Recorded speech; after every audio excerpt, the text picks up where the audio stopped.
Buenas tardes, soy María Perador, directora académica del área de Criminología y Ciberseguridad del LISA Institute. Hoy me acompaña Paz Velasco, jurista, criminóloga y especialista en delitos violentos y personalidad psicopática. Para aquellos que aún no la conozcáis, os hago un resumen para que comprendáis el nivel de la profesora que os hemos traído hoy.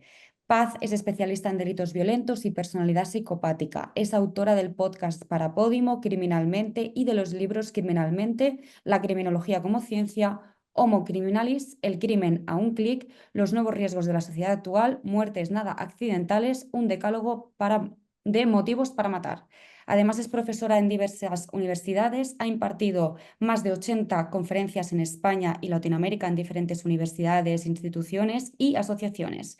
Y también es analista criminológica en varios medios de comunicación.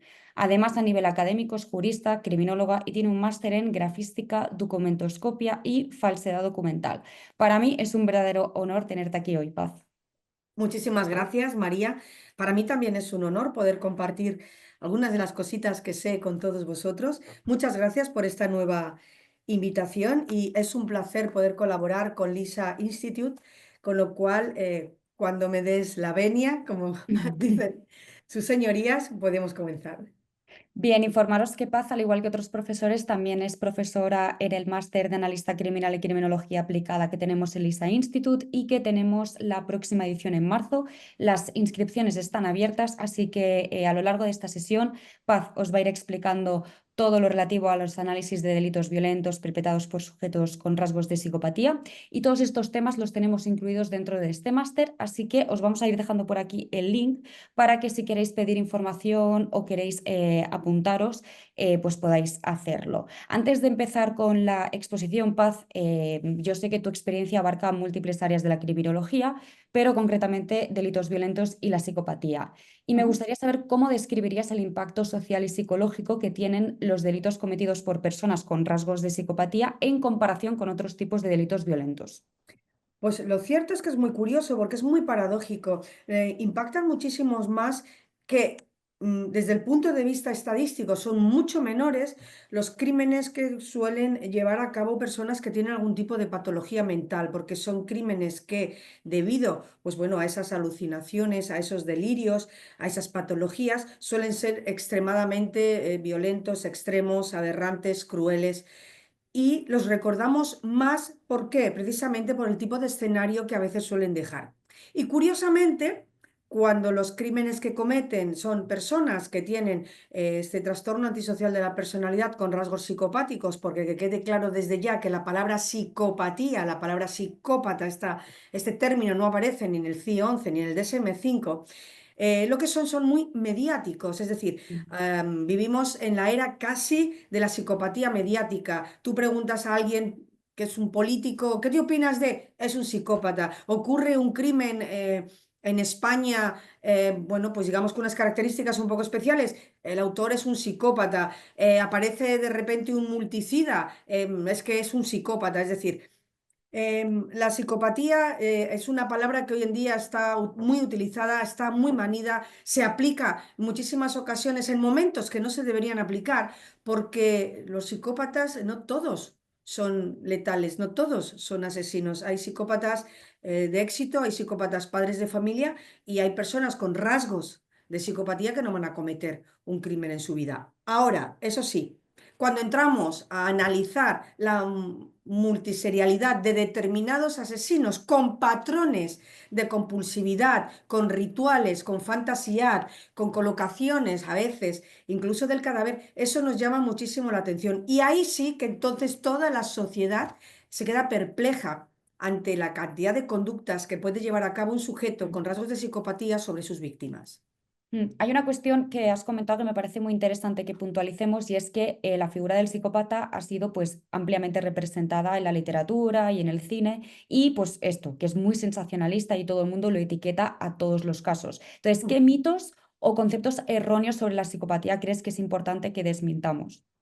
Bueno, en primer lugar, o sea, desmitificar y desromantizar la figura del psicópata, la figura más mitificada e incluso más romantizada de alguien tan letal como es el mayor depredador social que existe en nuestra especie, en el Sapiens, es el doctor Aníbal Lecter. Cuando Thomas Harris escribe esta gran obra, El silencio de los corderos, y después se pasa al medio audiovisual y Jonathan Demme en el año 91 nos presenta al doctor Aníbal Lecter viviendo bajo tierra en una jaula de cristal, de repente nos fascina.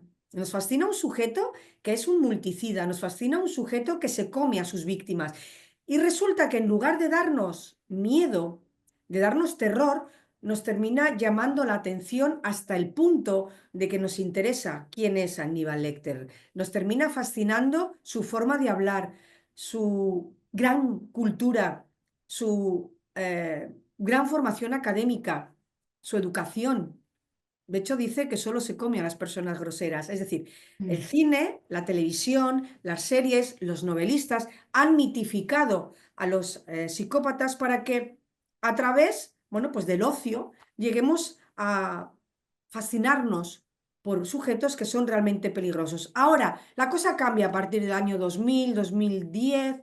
Entre el 2000, 2010 y por supuesto hoy en 2024, ya nos encontramos con autores, con películas, con series de televisión que nos muestran realmente la cara del psicópata. Si yo te digo que el psicópata más mitificado, más irreal, por muchísimas características, que son totalmente irreales, pero que fascinan al público, que es de lo que se trata, de conseguir audiencia, es Aníbal Lecter. Si yo os digo que el más real es Anton Chigurh, a mucha gente no sabrá quién es Anton Chigurh. Bien, es el protagonista de un libro magnífico que ha sido llevado al cine por los hermanos Cohen, No es país para viejos. ¿Qué ha ocurrido? Que lo que hacen, lo han estado haciendo los escritores y los medios de comunicación, el medio audiovisual durante muchísimo tiempo, es crear psicópatas que fascinen al público para crear precisamente eso, que la gente vea la película, que la gente vaya al cine, porque si desde el principio solo hubiéramos tenido a Anton Chigurh, entonces realmente sí que tendríamos pavor y tendríamos miedo a los psicópatas, pero es que al final resulta que muchos espectadores se terminan identificando con un psicópata totalmente letal, bueno, pues eso porque habla idiomas, porque es simpático, porque tiene una capacidad de manipulación y de seducción brutal, o simplemente porque es alguien tan extremadamente inteligente, que no es así, que nos llama la atención. Pues me gustaría que después nos explicaras un poquito sobre este personaje porque yo no lo conocía y también supongo que nos hablarás sobre el efecto halo, ¿no? El hecho de que haya ciertas características, ¿no? Que rodean a una persona y nos pensamos que por eso pues, no puede ser tan malo. Pero Exacto. no voy a hacer spoiler. Antes de dejarte paso, me gustaría saber qué importancia dirías que tiene para los profesionales de la criminología entender las características de la personalidad psicopática en su trabajo diario, tanto en la prevención como también en la investigación de los delitos. Estamos ante personas, hombres, mujeres, incluso adolescentes, porque la psicopatía ya está demostrado, hay muchos estudios científicos que avalan, que demuestran que se puede detectar determinadas conductas antisociales a partir de la observación de niños cuando aún, por ejemplo, están en la guardería, cuando empiezan a ir al colegio. Estos comportamientos que todos hemos oído hablar de ellos y que son ciertos, el hecho de maltratar, torturar pequeñas mascotas, comportarse mal en casa, mentir, robar, hacer daño a sus propios hermanos, a su propio entorno. Claro, trabajar con personas desde el punto de vista de la delincuencia, desde el punto de vista del fenómeno delincuencial, que tienen un trastorno antisocial de la personalidad con rasgos de psicopatía, no es fácil, porque son grandes camaleones, se ocultan, saben esconderse, saben disfrazarse. Una de las características fundamentales de un psicópata o de una psicópata, tanto criminal como funcional o integrada, es una fachada compensatoria absoluta. Viven entre nosotros, están totalmente socializados. Y si bien es cierto que hay muchas personas que tienen un cerebro de psicópata, es decir, a nivel funcional, perdón, a nivel estructural, el cerebro de un psicópata y el cerebro de cualquiera de nosotros es exactamente igual, tiene la misma estructura, tiene los mismos elementos, el lóbulo prefrontal, la ínsula, estas características, esta amígdala que nos caracteriza como sapiens, lo que no tienen es el mismo funcionamiento. Y es ahí donde radica la gran paradoja. No les podemos detectar simplemente hablando con ellos. Al psicópata no se le conoce por lo que dice, al psicópata se le conoce por lo que hace. Pues yo tengo muchísimas ganas de escucharte ya. Vamos a dar paso a tu exposición. Quiero decirle a toda la audiencia que si tiene alguna pregunta, por favor, no os la guardéis, que este es el momento para poder... bueno, yo, si fuera vosotros, haría muchísimas preguntas a Paz. Las podéis dejar en la parte del chat de abajo, que tenéis un Q&A, o si no, también las podéis dejar en el canal de comunidad del LISA Institute. Las recogeremos y se las trasladaremos a Paz cuando acabe su exposición. Así que, sin más dilación, te doy paso. Muchísimas gracias, bienvenidos, bienvenidas. Tenemos una clase cortita porque no tenemos demasiado tiempo, pero voy a intentar ser concisa, concreta. He traído muy pocas diapositivas, lo que he traído es mucho que contar, con lo cual vamos a comenzar. Vamos a analizar determinados delitos violentos, no todos, por supuesto, pero sí determinados delitos violentos perpetrados por sujetos con rasgos de psicopatía. Y para empezar, tenemos que tener claro que la palabra psicópata, la palabra psicopatía, es una palabra que lleva tratándose, utilizándose una terminología que a fecha de hoy, sea cada uno, a cada psiquiatra, a cada psicólogo clínico, a cada criminólogo, a Robert Hart, a James Fallon, a Robert Pincus, a cualquiera de los grandes estudiosos de la mente criminal, les preguntáramos qué es un psicópata, nos darían una definición diferente, aunque evidentemente tendríamos una serie de elementos comunes, que es de lo que vamos a hablar esta tarde. Los psicópatas, todos sabemos que son seres fríos, que no procesan las emociones, que son capaces de pasar totalmente desapercibidos, tanto los integrados como los criminales, y pertenecen a nuestra propia especie, pertenecen al Homo sapiens, pero digamos que es el sujeto más peligroso que existe, no solo a nivel criminal, sino a nivel psicológico, a nivel emocional, a nivel económico, a nivel sexual. ¿De acuerdo? Tenemos a los psicópatas que define, por ejemplo, Iñaki Piñuel como estos psicópatas emocionales o amor cero. Y tenemos a los grandes psicópatas criminales que llevan a cabo delitos muy violentos, en muchas ocasiones porque cubren determinadas necesidades, cubren determinadas fantasías, y en otras simplemente porque les produce placer hacer lo que hacen. La diferencia fundamental entre un psicópata criminal y uno no criminal, es decir, un psicópata integrado. Ahora están muy de moda hablar de los psicópatas corporativos, de estos psicópatas que llegan a alcanzar éxito en determinadas profesiones, la política, la economía, las finanzas, la literatura, el cine, la televisión, el arte. Es la conducta. Vamos a ver que hay una serie de elementos que son comunes, tanto en los psicópatas criminales como en los psicópatas no criminales, pero la diferencia fundamental entre ellos es la conducta antisocial. Son las conductas que llevan a cabo que pueden estar tipificadas como delitos en nuestra ley penal o que simplemente puede tratarse de conductas que arruinan familias, vidas, corazones o cuentas corrientes. Si os fijáis en esta diapositiva, simplemente como os digo, hace más de 200 años en que se empieza a hablar de este tema, que se empieza a hablar de la psicopatía, se han utilizado muchísimos términos. Aquí tenéis algunos de los términos utilizados con sus autores. En la actualidad tendríamos que hablar de trastorno antisocial de la personalidad dentro del DSM-5, de trastorno disocial en el CIE-11 y luego tenemos una herramienta que vamos a ver hoy para diagnosticar la psicopatía, que es muy diferente a la forma de diagnosticar la psicopatía que tiene el DSM-5, que sería el PCLR de Robert Hart. ¿Cuáles son las bases y esferas de la psicopatía? Como os acabo de comentar, el hecho de poder diferenciar a un psicópata criminal de un psicópata no criminal va a estar sobre todo en analizar esas conductas, sobre todo las conductas que están tipificadas como delitos en nuestra ley penal. La esfera interpersonal y emocional de un psicópata integrado o de un psicópata criminal es muy parecida, luego vamos a analizarla. De modo que repito, porque esto quiero que sea fundamental desde ya, lo que les diferencia son las conductas que llevan a cabo. Sin embargo, dentro de esta esfera interpersonal y emocional tenemos tres características fundamentales que son la incapacidad para establecer relaciones afectivas verdaderas, porque establecen relaciones afectivas, crean familias, tienen novias, novios, esposas, amantes, hijos, amigos, pero son relaciones instrumentales.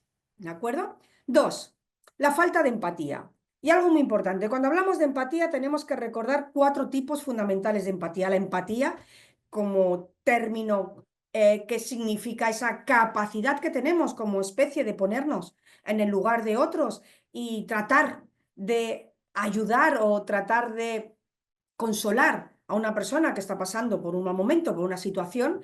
Tenemos la empatía compasiva, que da un paso más, esa empatía en la que esa persona va a hacer cualquier cosa por ayudar a la persona que lo está pasando mal. Tenemos la empatía cognitiva, la empatía utilitaria, como la denomina el doctor Marietán, o la fascia cognitiva, como dice Hervey Clayton, que es esta capacidad de comprender las emociones, de comprender los sentimientos, de comprender las situaciones que hacen daño, pero solamente a nivel cognitivo, no a nivel emocional. Es decir, son capaces de entender lo que es la alegría, la tristeza, el amor, la felicidad, el odio, saben lo que está bien, saben lo que está mal, lo conocen desde el punto de vista cognitivo, pero no tienen la capacidad absoluta de sentir estas emociones. Y cuando tú no puedes sentir una determinada emoción, va a pasar lo siguiente, que no vas a tener ni culpabilidad ni vas a sentir remordimiento, porque para que sientas culpabilidad o remordimiento, tienes que ser capaz de sentir una emoción en la que tú seas consciente de que has herido a otra persona, la has hecho daño, y entonces surge este arrepentimiento. Por eso es tan importante esta teoría de Stout del año 2005, que dice que la conciencia no existe. Recordar el libro de Robert Hart, Sin conciencia, un gran manual que habla acerca de la psicopatía, tanto criminal como no criminal, que dice, y leo textualmente, que la conciencia no existe si no hay un vínculo emocional hacia alguien o hacia algo. Y de este modo la conciencia está íntimamente relacionada, unida con el conjunto de emociones que llamamos amor. Un psicópata puede sentir amor, un psicópata sabe cognitivamente, conoce utilitaria e instrumentalmente lo que es el amor, porque se casa, porque tiene relaciones y porque tiene parejas. De ahí a que él sea capaz de sentir ese amor y de que sea capaz de sentirse culpable o sentirse arrepentido cuando daña a alguna de esas personas es algo muy diferente. Aquí tenéis un caso estremecedor, ocurrió en Norteamérica, de una madre que ordenó violar, matar y descuartizar a su hija de 10 años. Esta niña contrató a alguien por internet para que, bueno, pues llevara a cabo esta conducta tan sumamente aberrante. Vicente Garrido, porque evidentemente no puedo dejar de citar a Vicente Garrido, dice que la psicopatía es un trastorno gravísimo de las emociones y de los sentimientos de un individuo, porque estamos hablando de un trastorno de la personalidad, no estamos hablando de una patología mental. Él dice que hay una carencia esencial en la vida afectiva, hay un vacío en esos sujetos, porque emociones como la piedad, el amor, la compasión o el cariño lo han desarrollado a un nivel muy bajo o incluso no lo han desarrollado. De modo que la psicopatía es un modo de ser, una personalidad especial, no es una enfermedad. Cuando hablamos de un psicópata, sí que podemos decir, es que él es así, porque realmente ellos son así.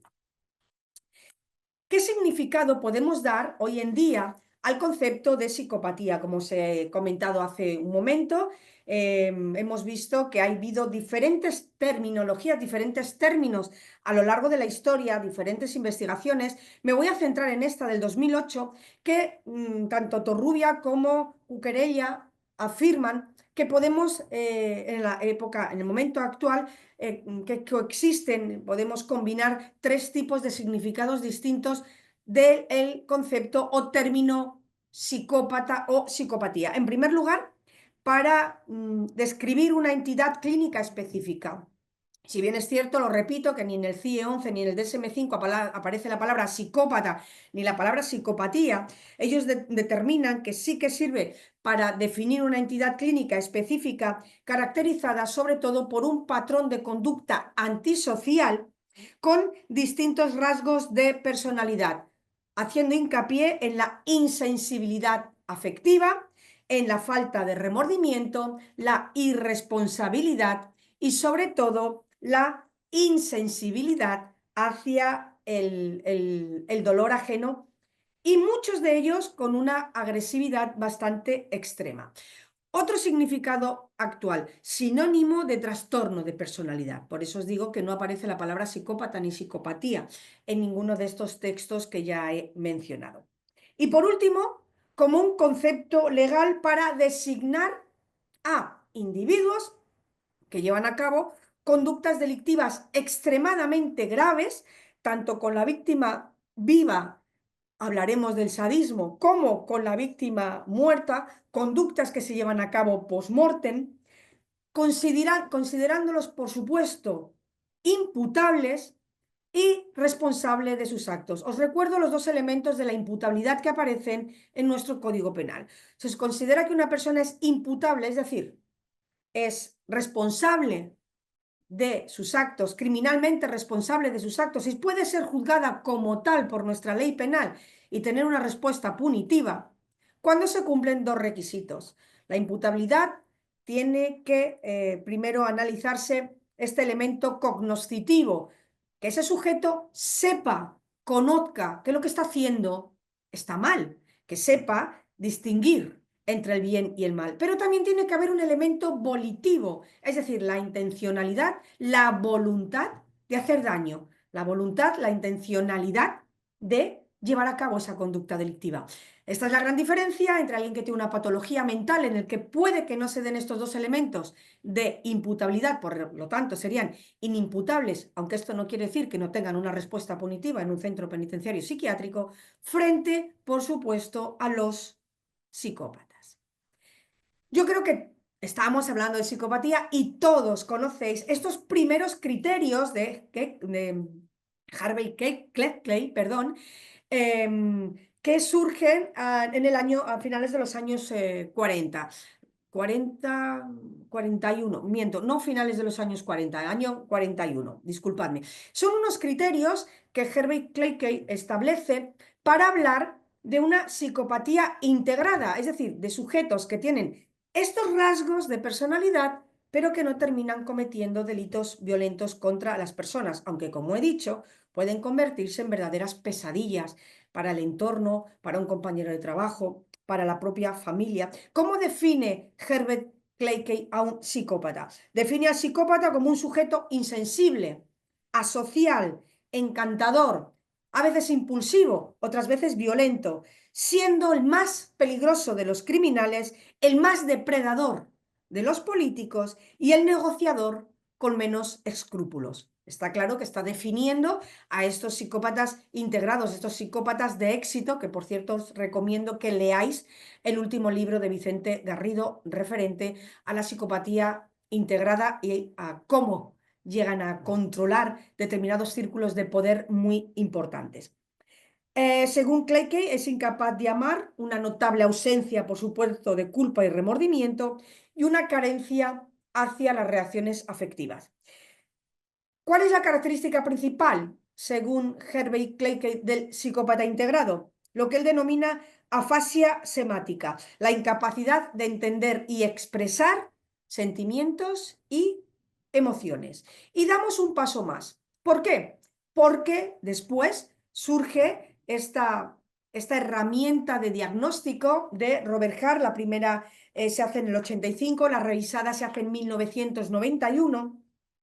Y lo que hace Robert Hart es crear una herramienta de evaluación de la psicopatía. Aquí tenéis un pantallazo de la PCLR Checklist, un test semiestructurado que se lleva a cabo, por supuesto, en ámbitos clínicos y forenses. Y aquí tenéis estos famosos 20 rasgos del psicópata puro o criminal, que está dividido en dos factores. Como veis, un factor interpersonal o afectivo y el factor de desviación social, que está vinculado directamente a las conductas antisociales de las que vamos a hablar esta tarde. En el caso de Robert Hart, cuando divide los rasgos del psicópata en dos factores, el primero, como veis, es el interpersonal y el afectivo, todo lo que tiene que ver con cuestiones emocionales, todo lo que tiene que ver con cómo se relaciona ese sujeto con el resto de la sociedad. Realmente el psicópata, él nunca, ni considera que tiene un problema, no va a considerar jamás que necesita ayuda, fagocita a su entorno, instrumentaliza absolutamente a cualquier persona que entra en contacto con él. Y también hace hincapié en esta desviación social, que es la que vamos a hablar esta tarde, con cuestiones de comportamiento y cuestiones de conducta. Tenemos que tener claro que la psicopatía y el trastorno de la personalidad antisocial, el que aparece con las características y con los elementos de diagnóstico en el DSM-5, no son constructos clínicos semejantes, aunque en muchísimas ocasiones se utilizan como sinónimos. Una cosa es la psicopatía y otra cosa es el trastorno de la personalidad antisocial, que puede tener, por supuesto, y de hecho en muchas ocasiones es así, rasgos psicopáticos. Como veis, pongo muy claro que no son constructos o conceptos clínicos semejantes, pero en la actualidad se manejan de modo indistinto. Pasa también con el concepto sociópata y psicópata. Muchas veces en los medios de comunicación, en la prensa, hablan de un sociópata cuando realmente están refiriéndose a alguien con rasgos de psicopatía, y al contrario, están hablando de que una persona es un psicópata cuando estamos ante esta psicopatía adquirida, también frase y concepto de Vicente Garrido, en el que no tiene nada que ver ni siquiera desde el punto de vista de la etiología de esas conductas, un psicópata con un sociópata. Fijaros, la diferencia entre la psicopatía y el trastorno antisocial de la personalidad que aparece en el DSM-5 está en los criterios para diagnosticar la psicopatía, utilizando bien la PCLR con estos 20 ítems que acabamos de ver de Robert Hart, o utilizando los criterios que aparecen en el DSM-5. La PCLR hace hincapié en factores interpersonales, factores afectivos, es decir, cómo se relaciona ese sujeto con su entorno, más las conductas socialmente desviadas. Si nos vamos al DSM-5 y miramos los ítems de diagnóstico del trastorno antisocial de la personalidad, vemos que habla de patrones de conductas delictivas y antisociales desde una edad muy temprana. ¿Esto por qué es importante? Es importante sobre todo para que tengamos en cuenta que no es lo mismo hablar de psicópata y de psicopatía que hablar de trastorno antisocial de la personalidad, a pesar, como digo, de que muchas veces se intercambian los términos o incluso se consideran sinónimos. Aquí os he puesto una serie de test utilizados. También que sepáis que Robert Hart también ha creado otro tipo de test, la PCLR-YW, para detectar comportamientos, conductas de adolescentes y preadolescentes, igual que en el caso de la PCLR. Lo único que evidentemente cambian algunos de los ítems, algunas de las preguntas. ¿Por qué? Pues porque en el caso de los adolescentes pues no se puede, por ejemplo, hablar de vida parasitaria porque viven con los padres, o no se puede hablar de promiscuidad sexual cuando estamos hablando de un niño de 12 o 13 años.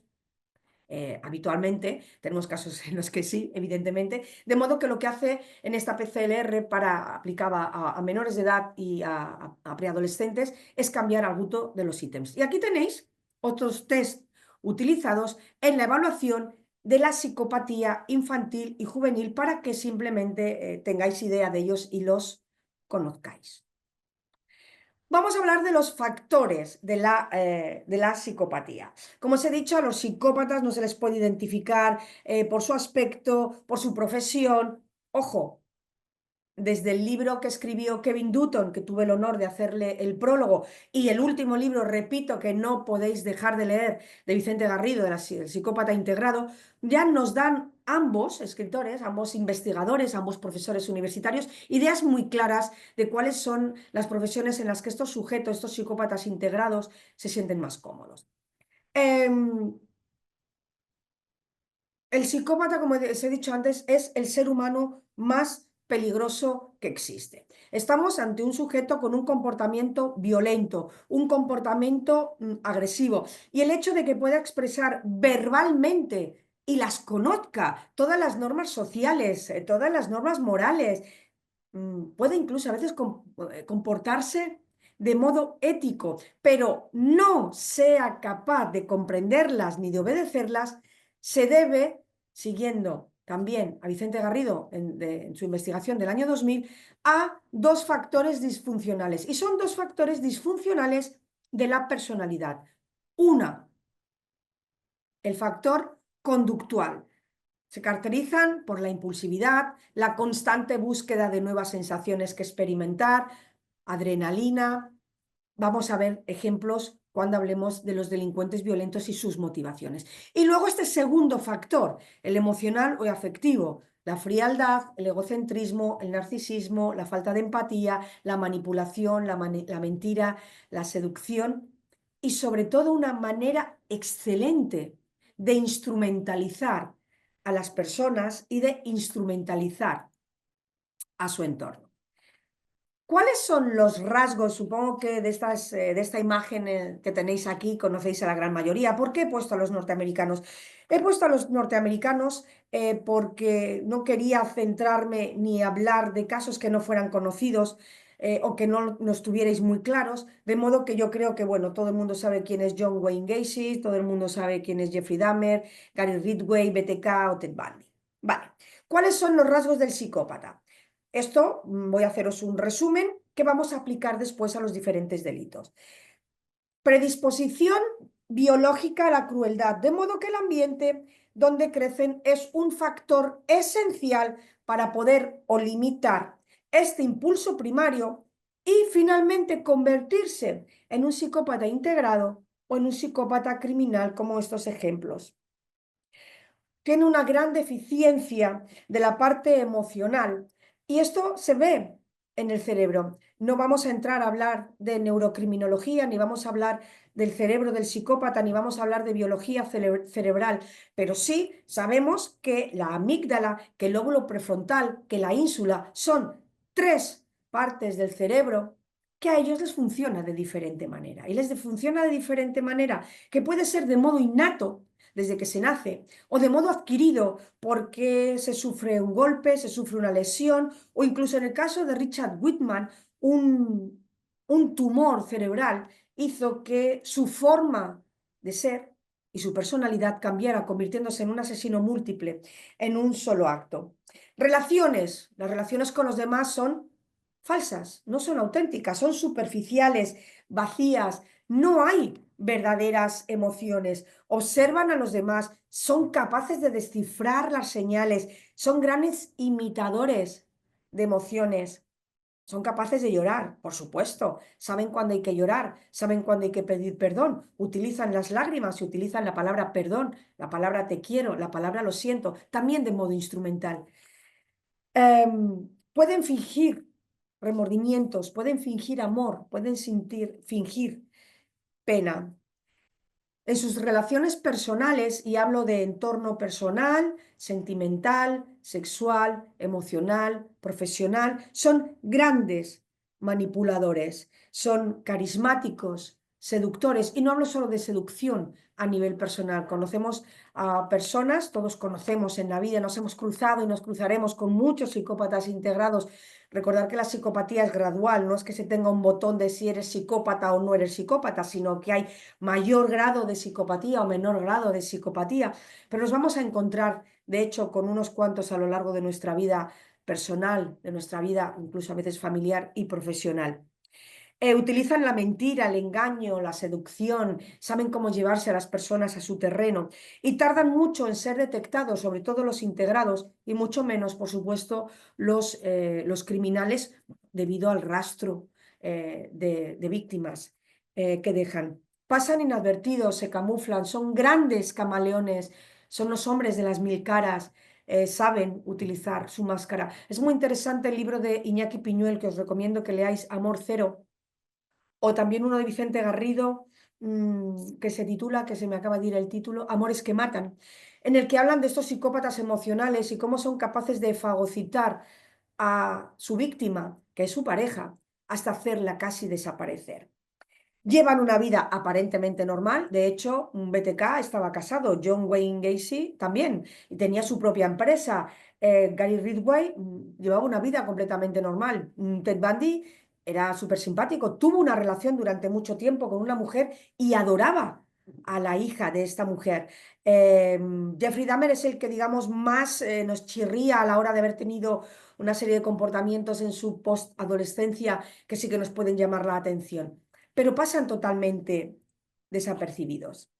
Bien, vamos a empezar a dar características para empezar a hablar de estos delitos completamente violentos. Aquí tenéis a uno de los peores asesinos norteamericanos de la historia, porque estamos hablando de un psicópata con todos los rasgos que yo os he dicho, más un añadido, el sadismo. Este señor que tenéis aquí es James Mitchell de Bar-de-Leven. Si me permitís, voy a leer textualmente un trocito de su diario que fue encontrado por los investigadores, por el FBI, cuando por fin pudieron detectarlo y detenerlo. Leo textualmente. El deseo de infligir dolor en los demás no es la esencia del sadismo, es un impulso esencial. Tener el dominio completo sobre otra persona, convertirla en un objeto indefenso a nuestra voluntad, ser su Dios, para hacer con ella lo que uno quiera, humillarla, esclavizarla.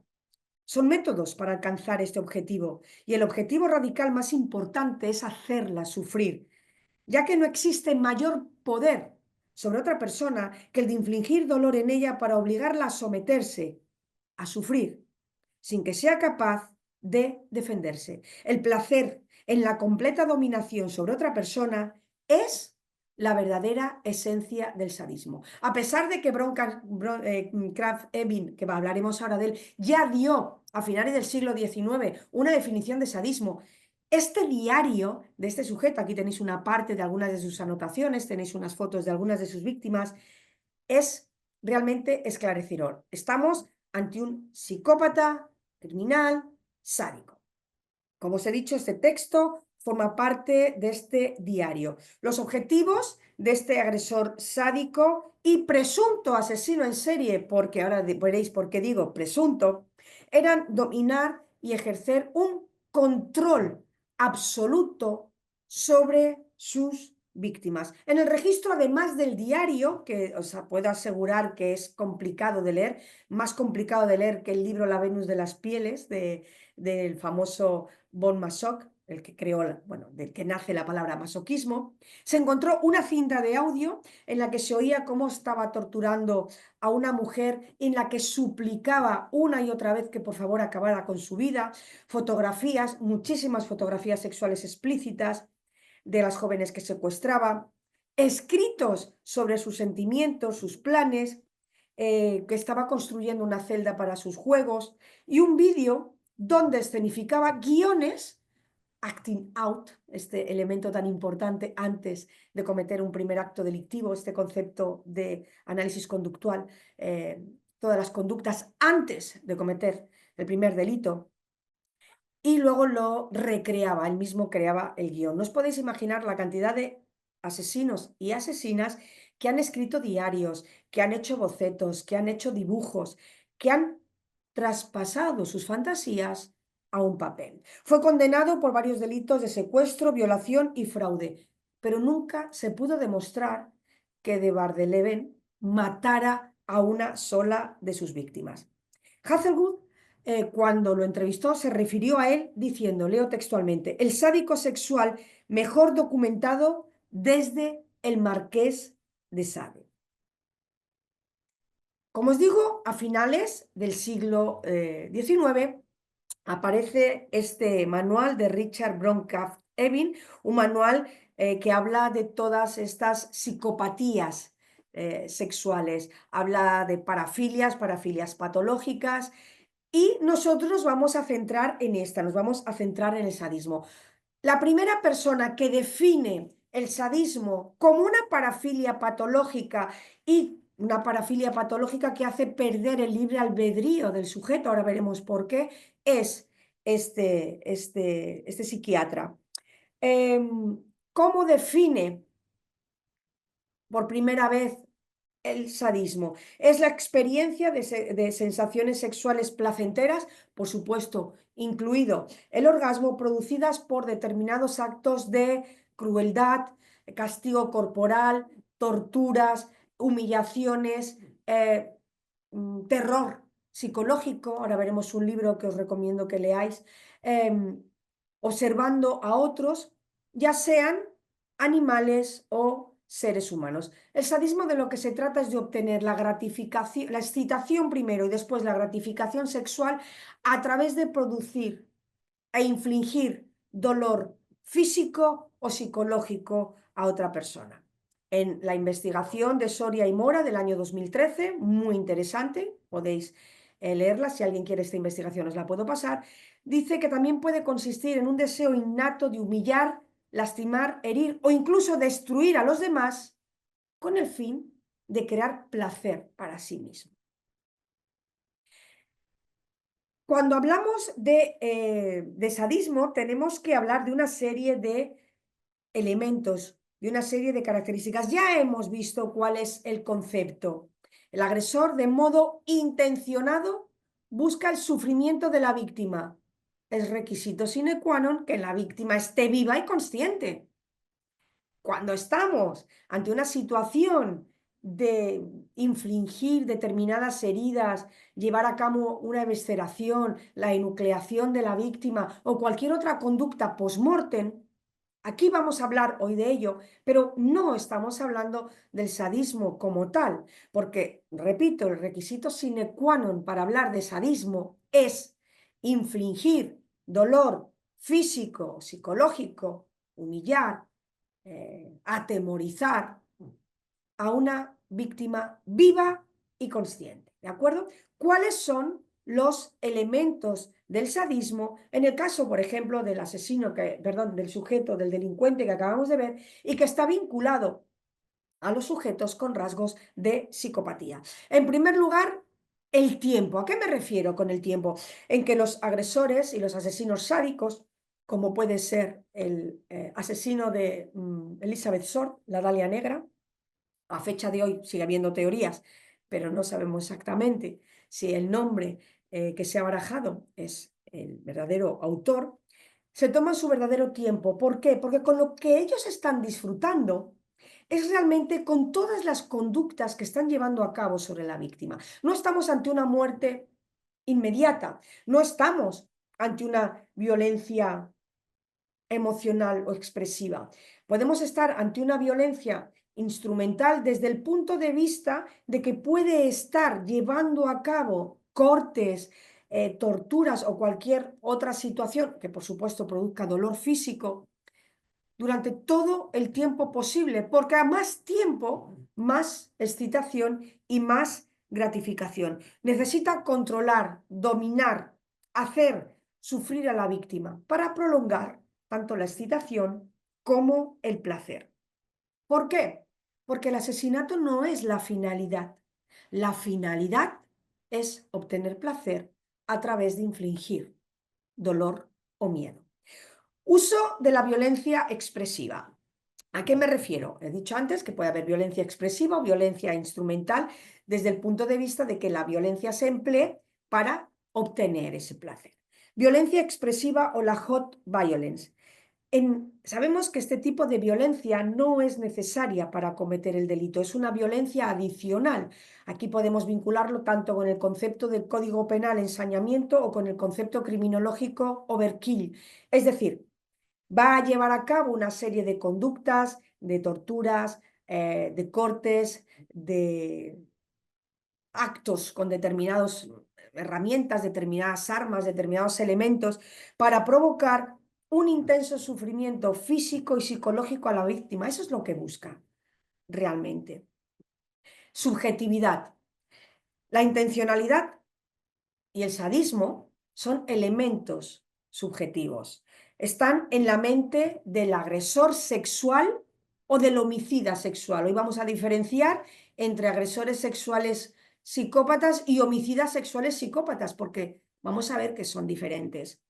Esto se traduce en determinados actos y conductas visibles, es decir, sí que es cierto que todas las conductas que alguien que lleva a cabo conductas sádicas sobre su víctima se van a ver. De hecho, la última diapositiva de hoy vamos a ver, es un esbozo, es un dibujo que se hizo de la autopsia para que veáis todo lo que se hizo al cuerpo de una de las víctimas. Por eso es tan complicado a veces poder determinar por parte de los analistas de la conducta si estamos ante una violencia expresiva motivada por una emoción o si estamos ante una violencia expresiva o hot violence motivada por el sadismo. ¿Por qué? Pues repito, porque tanto la intencionalidad como el sadismo son elementos subjetivos.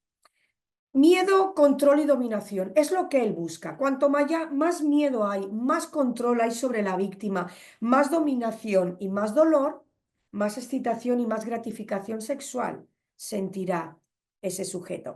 Para ser un sádico, para llevar a cabo determinadas conductas, necesitamos una ausencia absoluta de empatía. Yo soy incapaz de matar ni a una mosca. Yo abro una ventana e intento que se vaya. Sí que alguna vez he matado alguna cucaracha porque me da mucho repelús.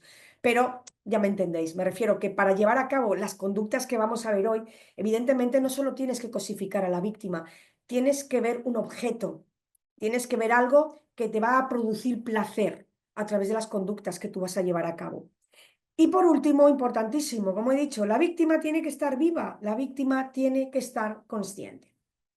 Aquí tenéis un esquema de mi segundo libro en el que diferencio entre la parafilia como esta, entre comillas, desviación sexual, aquellas conductas sexuales anómalas desde el punto de vista de lo que se considera normal estadísticamente. Son prácticas que son diferentes y poco habituales, que se hacen de vez en cuando, esporádicamente, pero que después el sujeto tiene unas relaciones sexuales dentro, repito, de lo que estadísticamente se considera normal. ¿Cuál es el problema del trastorno parafílico? Y además, repito, en el caso de los multicidas y de los multicidas que tienen rasgos de psicopatía, suelen tener más de una parafilia. Cuando hablamos de un trastorno parafílico, de una sexopatía, de una parafilia clínica o patológica, estamos hablando de una desviación sexual patológica que le impide conseguir la gratificación o la excitación a través de otras conductas. Solo podrá alcanzar esa excitación y esa gratificación sexual a través de estas conductas que son delictivas. Entre otras cosas, bueno, pues porque están tipificadas como tal en el Código Penal y porque falta el elemento del consentimiento. No hay libertad de elección, no hay libre albedrío. Este sujeto no puede decidir obtener placer de otra manera porque no puede, porque tiene un trastorno parafílico. Dentro de las parafilias, pues hay lícitas e ilícitas y hoy nos centramos sobre todo en la que os he comentado, que vamos a ver después un ejemplo, no lo voy a repetir para no cargar demasiado. ¿Hay una dependencia psicológica hacia esa conducta? Por supuesto que sí que la hay. Vamos a empezar a hablar de diferentes delitos que cometen las personas que son psicópatas. Os he dicho y quiero que quede claro que la psicopatía no se trata de un botón de on y off. La psicopatía hablamos que es gradual. Cuando hemos visto la PCLR de Robert Carr, podemos decir que hay sujetos que tienen rasgos de psicopatía que pesan mucho más y que ganan los ítems puntuando 2, hay 0, 1 y 2, puntuando 2 en facetas interpersonales y otros que pueden puntuar más en conductas desviadas. Desde un punto de vista jurídico, la delincuencia sexual son todas aquellas conductas que atentan bien contra la libertad sexual en adultos o contra la indemnidad sexual si hablamos de menores de edad. Perdón. Pero desde una perspectiva sociocriminológica, la criminalidad sexual es aquella que está motivada por la búsqueda y la obtención del placer, incluso, que aquí está lo interesante de la clase de hoy, sin que haya coito, sin que haya una relación sexual explícita, ¿de acuerdo? Entonces vamos a hablar de sexo desplazado y vamos a hablar de otras conductas sexuales que producen placer sin que el sujeto llegue a agredir sexualmente con su órgano genital a la víctima. Como hemos dicho, la agresión sexual es un tipo de violencia sexualizada y debe entenderse mucho más allá Estamos hablando de psicópatas, ¿de acuerdo? No estamos hablando de violadores, compensadores, oportunistas, control y poder, no. Estamos hablando de delincuencia sexual vinculada a la psicopatía, ¿de acuerdo? Pues como digo, es una violencia sexualizada, debe entenderse mucho más allá de la simple búsqueda de la satisfacción sexual fisiológica, es decir, va mucho más allá de obtener un orgasmo. ¿Por qué? Porque esta delincuencia sexual debe cumplir una serie de funciones psicológicas. En primer lugar, satisfacer los deseos de poder, control y dominación sobre la víctima. Muchas de las conductas que lleva a cabo un agresor sexual, veremos ahora la diferencia entre un agresor sexual y un agresor sexual sádico, es humillar y degradar a la víctima. Es utilizada como un medio de ira desplazada. Son muchos los asesinos que llevan a cabo este tipo de agresión sexual como forma de proyectar sobre la víctima su ira, su rabia. Y otra función psicológica muy interesante, como puede ser el caso de Harvey Murray Gladman, este sujeto que tenéis en la diapositiva, de compensar la autoestima del delincuente. ¿Cuáles son las motivaciones de un agresor sexual? Este es el libro que os he dicho que leyerais. Estamos ante un agresor sexual sádico. Este libro es importante que, si os interesa la psicopatía vinculada al sadismo, a los multicidas y a cómo un sujeto puede convencer a su hija para que le ayude a encontrar a víctimas y a mantenerlas en lo que él llamó su caja de juguetes, es muy interesante a nivel criminológico. ¿Cuáles son las motivaciones del agresor sexual con rasgos de psicopatía? Aquí sí que pueden coincidir estas motivaciones con otro tipo de agresores sexuales. Vamos a centrarnos en estas cuatro: agresividad, ira y poder. Más que la gratificación sexual en sí misma, como puede ser el caso de un agresor sexual oportunista o compensador, lo que busca el agresor sexual con rasgos de psicopatía es control, dominación, castigo e incluso venganza hacia esa mujer, no hacia esa mujer en concreto, ¿de acuerdo? Sino hacia la mujer. Muchas veces busca una intimidad. El agresor ansía cierto acercamiento a la víctima, a cierto grado de intimidad, y él considera que es imposible llegar a ese grado de intimidad si no utiliza la violencia. Es decir, legitima la conducta conducta violenta para poder obtener ese acercamiento hacia esa mujer. La agresión sexual puede formar parte de otra actividad criminal, de una actividad de ocio. Tenemos un gran problema ahora en nuestro país con el tema de los agresores múltiples, sobre todo menores de edad que agreden a otras menores de edad en contextos de ocio, en contextos de ocio nocturnos, en centros comerciales, etcétera. Buscan excitación, buscan aventuras, buscan hacer algo diferente. Y necesidades sexuales y, por supuesto, deseos sádicos. Seguimos con los agresores sexuales. ¿Cuáles son los criterios que conducen a que haya diferentes tipologías de agresores sexuales? A mí, sabéis las tipologías. Tenemos tipologías victimales. Tenemos a Von Hentin, tenemos a Mendelssohn, tenemos a Morilla, tenemos a Landro Díaz. Tipologías de asesinos organizados, desorganizados, mixtos. Tipologías de asesinas, Kelleher y Kelleher. Siempre hay una serie de tipologías porque nos sirven a los investigadores, a los académicos, a los alumnos, a los estudiantes, nos sirven para poder determinar determinadas conductas y determinados patrones. Bien, ¿cuáles son los criterios que nos conducen a que podamos hacer diferentes tipologías de agresores sexuales? En primer lugar, hay que tener claro que, igual que ocurre con tipos delictivos y delincuentes como los maltratadores, como los pedófilos o los predators, como los pederastas, es muy difícil decir que hay un perfil único, ¿de acuerdo? ¿Por qué? Porque el crimen, la delincuencia es multifactorial, influyen muchos factores y, como seres biopsicosociales que somos, también influyen quiénes somos, cómo hemos crecido, cuál es nuestro patrón conductual, cuál es nuestra o han sido nuestras pautas de crianza, etcétera.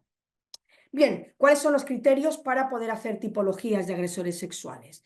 El grado de agresión empleado sobre la víctima. Digamos que ha sido una violencia instrumental donde la apunta con una pistola o con un arma blanca para decirle quítate la ropa y la agrede sexualmente, o estamos hablando de una agresión realmente más compulsiva y más violenta. Importancia que tiene el componente sexual en esta agresión. Esto es fundamental para distinguir si estamos ante un sujeto con una parafilia, si estamos ante un sujeto que tiene rasgos de psicopatía o si estamos ante un psicópata con una parafilia. El nivel y la presencia o no de sadismo, que ya lo hemos visto, demostración de poder o ira sobre la víctima. Y luego hay una investigación que os invito a leer del año 2016 de Waterhouse, Reynolds y Egan, en el que habla de que podemos hablar de 4 tipos de agresiones atendiendo a la relación que puede haber entre la víctima y el victimario. La doméstica, cuando el agresor y la víctima, por supuesto, han mantenido o mantienen un tipo de relación sentimental o una relación sexual, aunque este sea ocasional. La relación vulnerable, cuando el agresor se sitúa en una situación de poder o de responsabilidad sobre la víctima. Esta la incluiríamos tanto para adultos como para menores de edad. Conocidos, cuando ambos se conocen pero nunca ha habido un acercamiento íntimo sexual entre ellos. Y por supuesto, los desconocidos. En cuanto a la tipología, hay muchas tipologías. Tenemos la tipología de Cohen y compañeros del 69 y del 71. Tenemos la de Groth, Burgess, Holmstrom y la tipología del FBI, la de Holmes del 89, la de Coxis del 2002, la de Canter del 2003. Hay muchísimas, no vamos a entrar en todas las tipologías, pero sí vamos a entrar en esta tipología atendiendo a la motivación subyacente, el tipo de violencia empleada y las conductas que llevan a cabo. Repito, atendiendo a la motivación, al tipo de violencia que emplea y qué conductas lleva a cabo durante la agresión. Nos vamos a encontrar, ay, perdón, que me he pasado de diapositiva, nos vamos a encontrar con el agresor instrumental, ¿vale? La violencia instrumental, el cool violence, que utiliza un tipo y un grado de violencia concreto, determinado sobre la víctima para simplemente poder consumar la agresión sexual. Es una violencia instrumental que tiene un fin muy concreto: controlar a la víctima para poder agredirla sexualmente, físicamente, es decir, perpetrar una violación. Y luego tenemos al agresor expresivo. La violencia empleada pasa a formar parte de su excitación. Violencia reactiva o violencia expresiva. Es decir, la violencia es ya o forma parte de su excitación. Cuanto más se resista la víctima, cuanto más violencia tenga que emplear él con esa víctima, más se va a excitar. Esta clasificación sí que es importante. Aquí tenéis el artículo donde podéis ver e investigar y leer y conocer este contenido porque es muy interesante. Y son, o es una categoría de agresores sexuales atendiendo a la motivación primaria. Esta investigación, la primera se hizo en el año 1985 y en la actualidad se aplica la tercera versión, la MTC-R3, que es del año 90. Establece 4 categorías de agresores sexuales teniendo en cuenta la motivación. ¿Qué es la motivación? Motivación y móvil ya sabemos que son 2 conceptos diferentes, a pesar de que se me pongan los pelos de punta a mí y a muchísima gente cuando a veces, sin querer, pues se confunden los medios motivación y móvil. La motivación es la causa última, la razón que lleva a una persona a cometer un acto delictivo, a cometer un delito.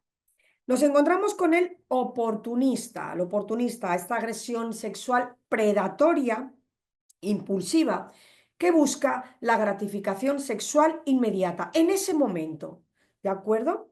Este tipo de agresión sexual está muy vinculado a factores situacionales. ¿A dónde está el victimario y a dónde está la víctima. Es decir, es oportunista porque puede ir a una fiesta, puede encontrarse con una chica joven, atractiva, que ha bebido más de la cuenta y utiliza la teoría de la oportunidad, Cohen y Felson, un victimario con intención de delinquir, una víctima propicia o apetecible y una ausencia de guardián capaz. Entonces es el lugar idóneo para cometer esa agresión. Tenemos al agresor sexual muy enojado. Es aquel violador, aquel agresor sexual que actúa motivado por la rabia y por la ira. Emplea la fuerza física, emplea mucha violencia a pesar de que la víctima no se resista. Él va a portarse con ella de modo muy violento. El vengativo, bueno, pues actúa motivado por el odio, el poder y el control sobre la víctima. De modo que la sexualización de la agresión no es el motivo primario. El motivo primario es ese odio, ese poder, ese tratar de controlar y humillar a la víctima. Se utiliza violencia, la va a utilizar para humillarla, para denigrarla, para degradarla. Y por último, la motivación primaria, cuando la motivación es eso, la motivación sexual. Tenemos al sádico con pensamientos eróticos y destructivos sobre la víctima, ha planificado la agresión, recurren a la violencia, al uso de armas y se toman su tiempo. Y el que no tiene características sádicas, que normalmente pues, está motivado por fantasías eróticas, imágenes muy sexualizadas, sentimientos inadecuados y sobre todo muchas veces la incapacidad para poder gestionar una relación sexual consentida. Conocemos lo que es un agresor sexual, conocemos las motivaciones, las tipologías, pero ¿qué caracteriza al agresor sexual sádico? Y aquí estamos hablando de un sujeto con rasgos de psicopatía y que además tiene o es un sádico. Estamos, por supuesto, ante el agresor sexual más peligroso. Y además, el único medio que tiene para obtener la gratificación sexual es infligir dolor a su víctima. De modo que cuando hablamos de un agresor sexual sádico, puede que no lleve a cabo una conducta sexual física con su víctima.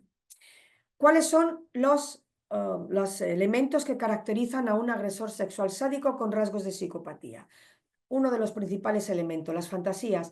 Las parafilias son fantasías. Las parafilias, como he dicho, son conductas sexuales desviadas, anómalas en el caso de las parafilias patológicas, vinculadas a una dependencia que hace que solo pueda obtener el placer o la gratificación sexual a través de esa conducta. Y la base de las parafilias son las fantasías. Bien, aquí hablamos de fantasías, impulsos, comportamientos sexuales excitantes, recurrentes, repetitivos, que tarde o temprano este sujeto tiene que llevar a la práctica, a pesar de que esa fase de ensayo, ese cuaderno en blanco, que es la cabeza de cada agresor sexual en este caso, él ha ideado, ha fantaseado, ha ensayado un montón de veces esa actividad delictiva, llega un momento en que esa repetición le satura hasta el punto de tener que pasar su fantasía a la realidad. De modo que las fantasías en los agresores sexuales sádicos, las parafilias patológicas o sexopatías, juegan un papel esencial. Planifican en la cabeza, preparan todo como quieren que ocurra todo en su cabeza. Son agresiones muy elaboradas, llevan cuerdas, llevan bridas, llevan cualquier tipo de elemento.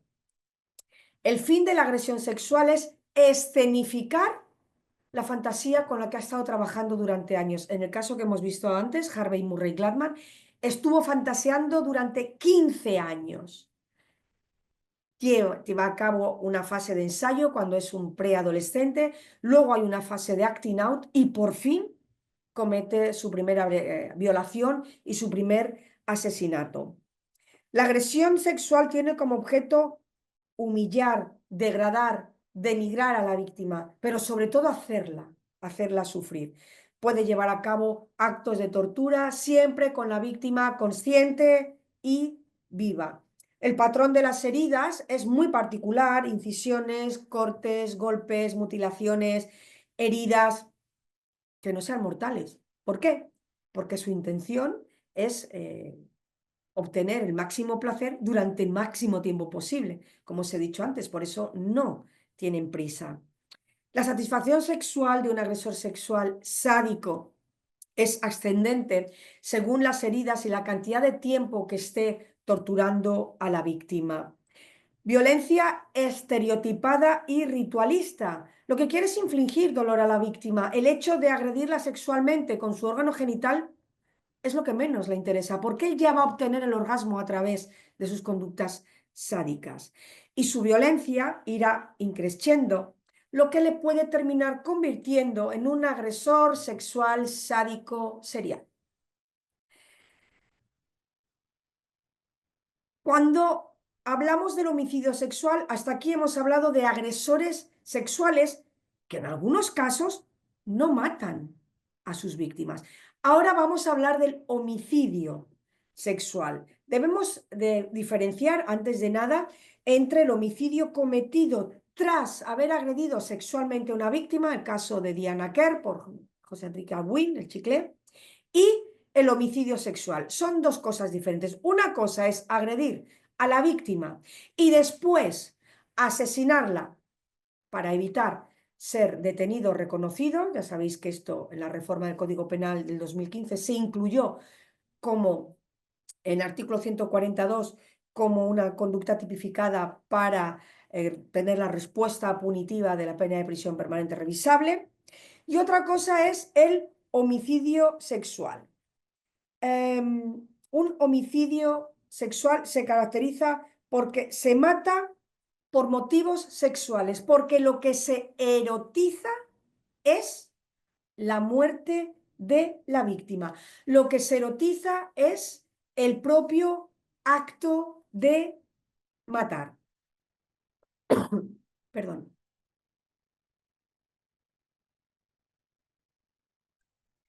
El denominador común, como ya hemos visto en otras de las clases del máster que he ofrecido, es del homicida múltiple secuencial, del asesino en serie, es la naturaleza sexual de sus actos. En sus fantasías siempre va a estar presente la violencia, el poder, el control, la humillación de las víctimas. Es justamente por esas fantasías por lo que lo denominamos homicidio sexual.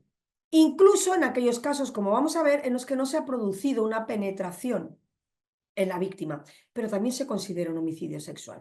Vamos a empezar por las primeras teorías, que son las de los agentes, por supuesto, Redler, Burger y Douglas, en este gran manual que os recomiendo que leáis. Está libre en internet, lo podéis encontrar en muchísimos sitios, de modo que es un gran manual para entender el homicidio sexual desde el punto de vista del escenario, desde el punto de vista de la escena del crimen. Estos tres investigadores y agentes del FBI, Ressler, Douglas y Burgess, bueno, Burgess no, porque, perdón, Burgess es psicóloga que sale en la serie Mindhunter, que os la recomiendo, por supuesto, que además es la que hace la batería de preguntas que Ressler y Douglas hacen en la serie. Ya sabéis, 36 entrevistas para su proyecto de la investigación de la personalidad criminal, con lo que terminan haciendo la Unidad de Ciencias del Comportamiento, hoy la BSU. Bien, ¿qué es lo que nos dicen? Nos dice que cuáles son las características de un homicidio sexual leyendo lo que ha ocurrido en la escena del crimen. Fijaros lo que dice. Estamos ante un homicidio sexual cuando en la escena del crimen la víctima aparece desnuda o parcialmente vestida, cuando quedan expuestos sus genitales, cuando se lleva a cabo el body sexual posing, es decir, la colocación sexualmente explícita del cadáver, cuando el agresor inserta un objeto en algunas partes del cuerpo de la víctima, partes, por supuesto, sexuales, cuando hay evidencia de actividad sexual directa con la víctima o de actividad sexual sustitutoria, Por ejemplo, hay una gratificación sexual, una masturbación por parte del agresor, pero no ha tenido un contacto físico con la víctima. Y también cuando se considera un homicidio sexual, cuando hay evidencias de fantasías sádicas o de actividad sexual como mutilaciones de carácter sexual. Aquí tenéis dos ejemplos. La fotografía de la izquierda, estamos ante un body posing, posado sexual, una escena de exterior, escena final o escena de abandono del cadáver, la víctima completamente desnuda, el cuerpo colocado, la cabeza, el brazo, las piernas. Es una de las víctimas de Buono y Bianchi, los estranguladores de Hillside. Toda escena del crimen nos cuenta una historia que hay que saber leer e interpretar. Y los expertos en leer e interpretar los escenarios son los analistas de la conducta, los profilers. Aquí nos cuenta muchísimo de los asesinos. Y la segunda es aún más significativa. Morris Frampton. Fijaros, en el caso de Morris Frampton hay una característica, algo muy paradigmático que no vamos a explicar porque no tengo tiempo y me quedan todavía 5 diapositivas, que es que tapa la cara de la víctima. Sin embargo, mueve el cadáver, veis ahí el rastro de sangre, para poder apoyar a la víctima en una posición realmente de exhibición sexual. Como veis, está parcialmente desnuda, solamente tiene una media y apoya las piernas para que, bueno, esta postura humillante, hay un posado sexual, ha movido el cadáver de la víctima, tiene un significado particular que no vamos a entrar a analizar, que evidentemente nos dice mucho de qué tipo de persona ha cometido este crimen, cuál ha sido la motivación y por supuesto nos indica algo muy importante y es por qué coloca o deja a la víctima en esta posición explícitamente sexual. Dentro del homicidio sexual tenemos que diferenciar entre la erotofonofilia, una de las parafilias más extremas que hay, y el homicidio sádico. Por lo tanto, tenemos el homicidio sexual que acabamos de ver, ¿de acuerdo? Repito, leeros este manual. Vamos ahora con la erotofonofilia para acabar con el homicidio sádico. La erotofonofilia o el last murder, es decir, el asesinato lujurioso. Un ejemplo lo tenemos en nuestro país, Tony King. Podemos considerar a Tony King un asesino, un homicida sexual con este tipo de parafilia. La erotofonofilia, como veis aquí, consiste en obtener la gratificación sexual al asesinar a otra persona, siendo una de las formas más extremas de parafilia. Es decir, la gratificación sexual se obtiene en el momento en el que se está matando, asesinando a esa persona. Y este tipo de parafilia, os he dicho antes, y vamos a ver ahora a Eric Hickey, que afirma que normalmente los psicópatas, agresores sexuales y homicidas sexuales tienen más de una parafilia, puede estar presente el piquerismo, la antropofagia, la necrofilia, el sadismo o el vampirismo, ¿de acuerdo? Es un crimen en el que se llevan a cabo uno o varios actos crueles o bien la tortura sexualizada sobre la víctima. ¡Ojo! Aquí da igual que la víctima esté viva o muerta, consciente o inconsciente. Algo que no ocurre en el sadismo. De modo que cuando hablamos de erotofonofilia, vamos a hablar de esta parafilia extrema que puede ir acompañada de estas otras y que se puede llevar a cabo después de determinadas conductas post-mortem cuando la víctima ya haya fallecido.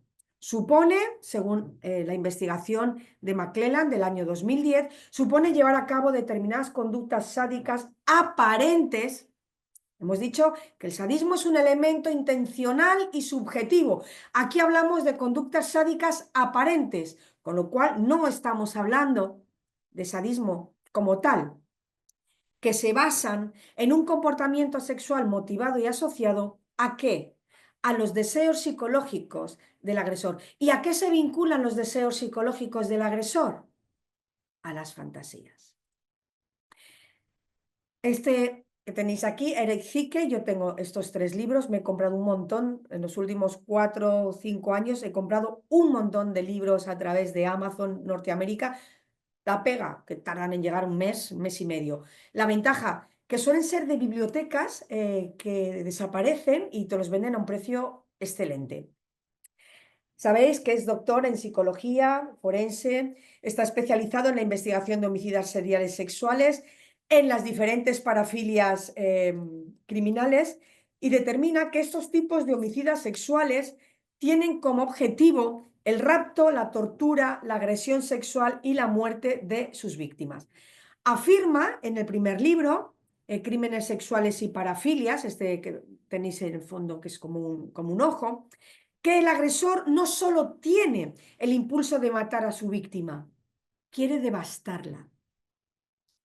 En este tipo de crimen hay una relación intrínseca, esto es muy interesante, entre la violencia extrema, hablamos de erotofonofilia, hablamos de piquerismo y la gratificación sexual. Y la única forma en la que puede haber conexión entre una violencia extrema y la gratificación sexual en este tipo de homicidas, los que tienen la erotofonofilia, es a través del asesinato. Una vez cometido el crimen, afirma que puede llevar a cabo diferentes conductas post-mortem. Mutilar, apuñalar, cortar los pechos, los genitales, los glúteos, siempre zonas que le estimulan y que tienen que ver con las partes corporales sexuales. La violencia y la brutalidad de las conductas en el caso de sujetos que tienen esta parafilia, la erotofonofilia, afirma que la conducta agresiva va en aumento cuando hablamos de multicidas. Cada asesinato va a ser más agresivo que el anterior y dice que se acerca al sadismo, pero ojo, como intencionalidad, no como motivación. Por eso he puesto en la diapositiva anterior que son conductas sádicas aparentes. ¿De acuerdo? Bien, y el homicidio sexual sádico. Características principales, no voy a repetir, hemos hablado del sadismo, hemos hablado de los elementos, hemos hablado de las características, hot violence, violencia expresiva, tiempo, pero sí hay 3 características fundamentales y quedan reflejadas en lo que se denomina, desde el punto de vista del análisis conductual, la fantasy act o escena ritualizada. Estamos ante un crimen organizado, ritualista y compulsivo. Estas son las 3 características principales. Excitación y gratificación sexual al infligir dolor físico o psicológico a otra persona, violencia extrema, la más irracional que os podáis imaginar. Vamos a ver un ejemplo y con eso vamos a terminar. El placer sexual, como hemos dicho, lo obtiene a través de la dominación y del poder. El acto sexual es secundario, pero aquí donde me quiero centrar es en algunas de las conductas del homicida sexual sádico antes, durante, mientras está con la víctima y tras el crimen. ¿Por qué? Porque es el único tipo de homicidio donde aparecen estas fases. Quedaros con que el homicidio sexual sádico, es decir, muere la víctima, en un agresor sexual sádico puede que la víctima viva, o un agresor sexual de otro tipo no tiene por qué acabar con la víctima, con la vida de la víctima. 3 características: organización, ritualismo y compulsión. Antes del crimen, unas 48 horas antes de que se lleve a cabo esta agresión, Hickey afirma que puede presentar determinados sentimientos de baja autoestima. Esto está comprobado y así lo explico en mi último libro cuando hago el perfil de Harvey Murray Gladman. Antes de agredir a sus víctimas, él se siente realmente pequeño, con una autoestima bajísima, se siente invisible para las mujeres. Esta autoestima hace que aumente su agresividad, su enfado y lleve a cabo conductas más agresivas y más violentas con sus víctimas. Estamos en la fase de la fantasía, Estamos en la fase en la que está organizando, en la que está planificando, en la que está creando una serie de situaciones que después va a llevar a la realidad. Tenemos la fase del evento criminal. Lleva a su víctima a su zona de confort. Pueden ser cazadores o tramperos o mezcla de cazador y trampero. Recordar esta clasificación de Kim Rosmo del año 97, donde establece que hay 4 tipologías a la hora de seleccionar a las víctimas por parte de los multicidas: los cazadores, los tramperos, los merodeadores y los pescadores. Cuando hablamos de psicópatas homicidas, sádicos, normalmente hablamos de cazadores mezclados con tramperos. La lleva a su zona de confort, está tranquilo, se conoce perfectamente el sitio, puede que incluso esté insonorizado, puede que sea un lugar apartado. ¿Por qué? Porque necesita tiempo. Es lo que hemos visto antes. Va a haber una serie de elementos, cuchillos, cuerdas, lo que os podáis imaginar, para llevar a cabo todas esas fantasías sádicas. El 100% de las víctimas son torturadas porque esa es la razón por la que la han secuestrado. No las han secuestrado para violarlas, las han secuestrado para mutilarlas, para torturarlas. Retención de sus víctimas, más de 24 horas. Hemos hablado del tiempo, tiempo, necesitan recrearse, disfrutan torturando a la víctima. Suelen retener a sus víctimas durante más de 24 horas hasta que finalmente las asesinan. Las investigaciones dicen que a través de asfixia manual, un 60%, o mecánica, un 80%. Solo un 10% acaban con su víctima a través del apuñalamiento. Y tras el crimen, el sujeto evita dejar pruebas. Una gran conciencia forense, limpieza del crimen. Hemos dicho que es un crimen organizado. Hemos dicho que es un crimen organizado llevado a cabo por una persona con rasgos de psicopatía. Con lo cual la conciencia forense, todos esos elementos, todas esas acciones que se llevan antes, durante y después del crimen para evitar ser identificado, las lleva al pie de la letra. Utiliza guantes, limpia la escena. Para acabar, os explico el caso de Elizabeth Short. Esta es Elizabeth Short, una parte de Elizabeth Short, porque el cadáver que se encuentra, que lo deja a la intemperie, lo deja en un lugar donde lo encontraron una madre y una hija que estaban paseando una mañana muy cerca de lo que hoy es Beverly Hills. En aquel momento aún no se habían terminado de construir ni siquiera las letras del Hollywood, donde dejan sus cadáveres, por cierto, Bono y Bianchi. Uno de sus cadáveres lo deja justo debajo de las letras de la palabra Hollywood en la colina. En el caso de Elizabeth Short, fue torturada durante 72 horas. Su asesino, en mi segundo libro yo hago un perfil de quién creo que puede ser el asesino, de por qué creo que deja ese escenario, de por qué creo que lleva a cabo todas estas conductas con Elizabeth Short, cuál es la motivación primaria. Fijaros lo que es torturar a una persona durante 72 horas. Aquí tenéis un esquema. No es, por supuesto, el esquema que hizo el forense del cadáver de Elizabeth Short, pero sí que ha habido alguien en la red hace ya muchísimos años, este esquema lo tengo hace muchísimos años, que hizo este dibujo con todas las lesiones realmente terribles que sufrió Elizabeth Short durante 72 horas. Como veis, seccionó su cuerpo de una manera magistral. En el escenario final, el abandono de la escena del crimen, no hay ni una sola gota de sangre en el cuerpo de Elizabeth Short. Se la desangra antes de llevarla al escenario. La escena está completamente limpia, no aparece ningún elemento de la víctima, aparecen días después en una papelera una serie de documentos. Y aquí, bueno, pues se ve absolutamente todo lo que la hizo, que es terrible y no lo voy a repetir, lo tenéis en internet. Hoy en internet podéis encontrar lo mejor y lo peor del ser humano.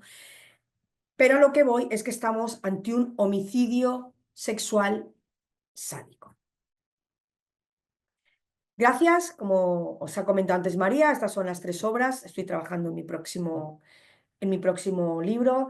Tenéis mi email, tenéis mi blog, podéis escuchar mi podcast Y quiero agradecer a Lisa Institute y a María, por supuesto, la nueva oportunidad que me ha dado de poder participar en esta masterclass, que espero, que ya sé que he ido a toda velocidad porque tenía muchas cosas que contar, os haya sido de utilidad. Gracias, María.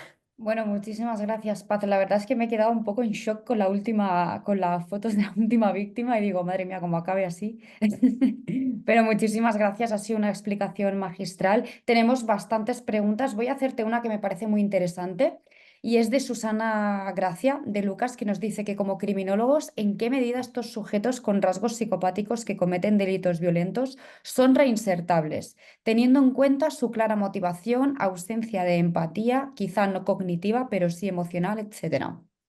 Vale, es una pregunta muy interesante en la que muchísimos investigadores, agentes del FBI, incluso el propio Jonathan Pink o Robert Hart han dicho que son sujetos que no pueden resocializarse. Y Robert Hart, y le cito, no le cito textualmente porque no me sé de memoria este párrafo, pero sí le parafraseo. Robert Hart dice que son sujetos incurables porque no hay nada que curar. El vacío que tienen, la oscuridad que tienen, que es innata, con la que nacen, ojo, que tiene que darse toda esa multifactoriedad para que se termine convirtiendo en un asesino, no hay nada que curar. De hecho, en los centros penitenciarios, la gran mayoría de personas y de sujetos, hablaríamos de una población penitenciaria masculina del 25% con rasgos de psicopatía que está cumpliendo condena, frente a un 13-17% femenino que también está cumpliendo condena. No pueden, por supuesto, muchas veces participar en los programas de resocialización, de reeducación, por dos razones. Primero, porque van a aprender mucho más, van a aprender a adaptarse mucho mejor. Y en segundo lugar, porque evidentemente el hecho de que no tengan esta empatía, este remordimiento, esta capacidad de sentir culpa y esta capacidad de vernos como personas, serían programas que simplemente pues, servirían para lo que he dicho, hacerles más eficaces. Ahora, si no podemos trabajar la empatía, si no podemos trabajar las emociones, si no podemos trabajar con el hecho de que nos dejen de cosificar y nos vean como instrumentos, como piezas, peones en un tablero de ajedrez, ¿con qué podemos trabajar? Podemos trabajar a nivel conductual. Es decir, el trastorno antisocial de la personalidad habla de conductas antisociales. Entonces son muchísimos los victimólogos, los criminólogos, los investigadores que empiezan a decir que donde se puede trabajar con los sujetos con un trastorno antisocial de la personalidad que han cumplido un delito y que están en un centro penitenciario privados de libertad es trabajar en el ámbito conductual, porque otros niveles no se puede trabajar con ellos. ¿Son irrecuperables? Si buscáis, si investigáis, si leéis, os vais a dar cuenta que la gran mayoría de investigadores, tanto del FBI como analistas de la conducta, criminólogos españoles, Vicente Garrido aboga y defiende mucho que hay que trabajar conductualmente con este tipo de sujetos. Pero lo que sí que dicen es que son irrecuperables, que a nivel de psicopatía no pueden dejar de ser psicópatas. ¿Qué he dicho al principio? Que la psicopatía es un trastorno de la personalidad, es una forma de ser. Se es así y no se puede cambiar la forma de ser de alguien. Ahora, ¿se puede cambiar o intentar cambiar la forma en que ese alguien se comporta? Pues yo creo que en eso estamos. Luego, Miriam Rosales te da la enhorabuena por la presentación, así como también todos los asistentes en el chat, y te pregunta que cómo debería o podría un abogado gestionar las entrevistas con un cliente psicópata durante el proceso de preparación del caso, considerando que estos individuos suelen ser altamente manipuladores. Es que la respuesta es, sería, a ver qué palabra utilizo. Tienes que conocer bien lo que es la psicopatía. A ver, hay tres características fundamentales. Acaba de decir una, la manipulación. Son manipuladores, son seductores, son mentirosos y te van a tratar de llevar a tu terreno. Ahora, la función del abogado penalista es conseguir para su cliente la mínima pena posible. De modo que claro que él te va a embaucar. Otra cosa es que tú estés trabajando con una víctima que tenga rasgos de psicopatía, que haya puesto una denuncia falsa, que sea una víctima simuladora. Pero cuando tú tienes un cliente al que vas a defender y tiene rasgos de psicopatía, tu trabajo es conseguir la pena más, la mínima pena. no vas a conseguir la absolución. Pero claro, depende de si tú estás en la defensa o estás en la acusación. Tus preguntas van a ser diferentes, el tratamiento con esa persona va a ser diferente si de lo que se trata es de defender a una víctima verdadera o no verdadera, o si de lo que se trata es defender a alguien como Bretón, que ha matado a sus hijos. ¿De acuerdo? Entonces, las entrevistas las tienes que enfocar conociendo muy bien este trastorno antisocial de la personalidad, sabiendo que van a intentar manipularte y que van a mentir mucho. Entonces, con esas premisas y como buen abogado, que seguramente, bueno, abogada que eres, tú tienes que hacer esa batería de preguntas, sobre todo con algo claro. ¿Qué es lo que quieres para tu cliente? Muchísimas gracias, Paz. Nos quedamos sin tiempo y me sabe fatal porque tenemos muchas preguntas, pero tened por seguro que volveremos a invitar a Paz a este espacio. Daremos por concluida la masterclass. Os recomiendo encarecidamente que leáis los libros de Paz y también los libros de Vicente Garrido, que yo me los he leído todos y son muy, muy buenos en este ámbito. Además, también deciros que todo este contenido del que Paz habla lo tratamos también en el máster de Criminología Aplicada y Analista Criminal, que vamos a ir dejando el enlace por aquí por si vos queréis apuntar en la próxima edición que empieza en marzo. Y dicho esto, Paz, y en nombre de todo el equipo, darte todas, bueno, gracias por compartir este espacio, la enhorabuena por la masterclass. Nos has esclarecido mucho estos conceptos, sobre todo has desmitificado la figura del psicópata, que es muy importante. Así que muchísimas gracias, ha sido súper útil. Os esperamos en la próxima masterclass a todos vosotros y que tengáis un feliz día. Muchísimas gracias a todos y a todas por vuestro tiempo. Gracias.